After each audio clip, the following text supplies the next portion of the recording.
بسم اللہ الرحمن شعر پر تو کالوں صاحب نے بڑی تفصیل سے بات کر دی، ضرورت نہیں ہے۔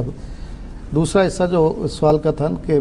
50 کتابیں لکھنے کا فرمایا براہیم احمدیہ کی 50 جلدیں اور 5 لکھی اور فرمایا کہ یہ 50 اور 5 ہی ہیں۔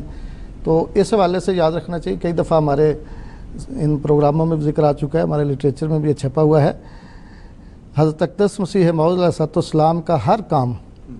میں بڑے یقین اور وثوق سے اپنے ناظرین سے یہ عرض کرنا چاہتا ہوں کہ حضرت صلی اللہ علیہ وسلم کے آئینہ میں دیکھیں تو ہر چیز آپ کو وہاں سے روشن ہو کر نظر آ جائے گی کہ جو کام آپ نے کیا ہے وہ آپ کے آقا و مولا حضرت صلی اللہ علیہ وسلم کی صورت اقدس میں وہ نظر آ جائے گا۔ اب بالکل یہی سوال یا یہی اعتراض اگر کوئی عیسائی یہ کرے کہ حضرت صلی اللہ علیہ وسلم کو معراج میں 50 نمازیں اللہ تعالیٰ کی طرف سے دی گئیں اور 50 نمازیں فرض کی گئی امت کے لیے، جب حضرت صلی اللہ علیہ وسلم اس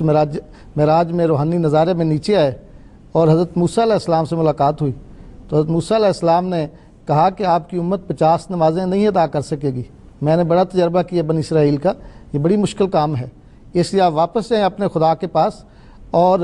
کچھ اس میں کمی کروائیں۔ لمبی روایت ہے، حضرت صلی اللہ علیہ وسلم بار بار گئے، آخر پر جب 5 رہ گئیں اور موسیٰ علیہ السلام نے پھر کہا کہ یہ بھی زیادہ ہیں،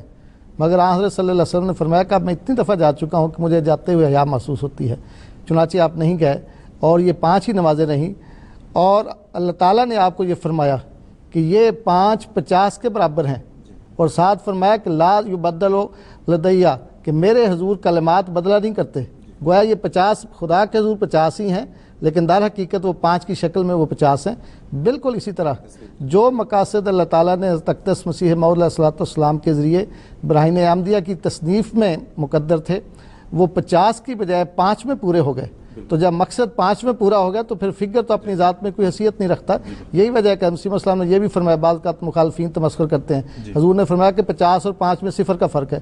مراد یہ تھی کہ فگر تو اپنی ذات میں کوئی حیثیت نہیں رکھتا، اصل مقصد جب پورا ہو گیا 50 والا جب 5 میں پورا ہو گیا آپ کا مقصد تو پھر آپ کو اپنے مقصد پر نظر رکھنی چاہیے، اور یہ اسلامی شریعت نے ہمیں سکھایا۔ ایسا یہ بالکل بہت شکریہ۔ قرآن کریم نے ہمیں یہ مضمون سمجھایا،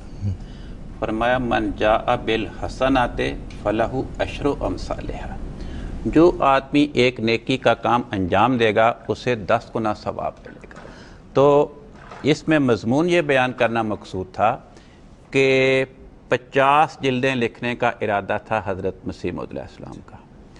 اس 50 جلدوں کی تصنیف کا جو نتیجہ نکلنا تھا تبلیغ کے اعتبار سے، خدا نے فرمایا یہ 5 جلدوں کا ہی نتیجہ ویسا ہی نکلے گا، اور حضرت مسیح موعود علیہ السلام کو 50 جلدیں تصریف کرنے کا جو ثواب ملنا تھا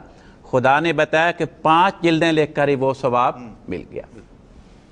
اور قارئین کو جو 50 جلدیں مجوزہ تھیں ان کو پڑھنے سے جو معارف ملنے تھے خدا نے بتایا کہ 5 جلدیں پڑھ کر ہی مل جائیں گے۔ دوسرا ہے کہ حضرت علیہ السلام نے تو بیچ میں وقفہ کہیں بھی آنے نہیں، مسلسل اسی کام میں تصنیفات جو ہے مسلسل ہوتی رہی ہیں، اور آج ہمارے پاس بہت سارے کالرز ہیں اس وقت جو منتظر ہیں۔